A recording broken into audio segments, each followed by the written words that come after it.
নিখোঁজ এক নাবালককে উদ্ধার করে তার মায়ের হাতে তুলে দিল মুচিপাড়ার ট্রাফিক গার্ডের পুলিশ।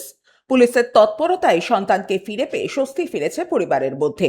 জানা যায়, নাবালকটি নিখোঁজ হওয়ার পর পরিবারের পক্ষ থেকে বিষয়টি পুলিশকে জানানো হয়। মুচিপাড়া ট্রাফিক গার্ডের পুলিশ দ্রুত তৎপর হয়ে নাবালকের সন্ধানে খোঁজ শুরু করে। অবশেষে পুলিশ নাবালকটির সন্ধান পায় এবং তাকে নিরাপদে উদ্ধার করে। প্রয়োজনীয় যাচাই বাছাইয়ের পর নাবালককে তার মায়ের হাতে তুলে দেওয়া হয়। পুলিশের এই তৎপরতায় খুশি নাবালকের পরিবার। সন্তানকে ফিরে পেয়ে পুলিশের প্রতি কৃতজ্ঞতা প্রকাশ করেন তার মা। मेरा बच्चा बहुत खुश हो गया था। यहाँ पर मुंशीपाड़ा में आ गया तो यहाँ के ट्रैफिक पुलिस लोग हमको फ़ोन किए तो हम यहाँ पर पहुँचे तो सब कुछ आधार कार्ड वोटर कार्ड सब कुछ जांच किए। उसके बाद सही सलामत मेरे बच्चा को दिए और यहाँ के पुलिस के, दुर्गापुर पुलिस के बहुत बहुत धन्यवाद।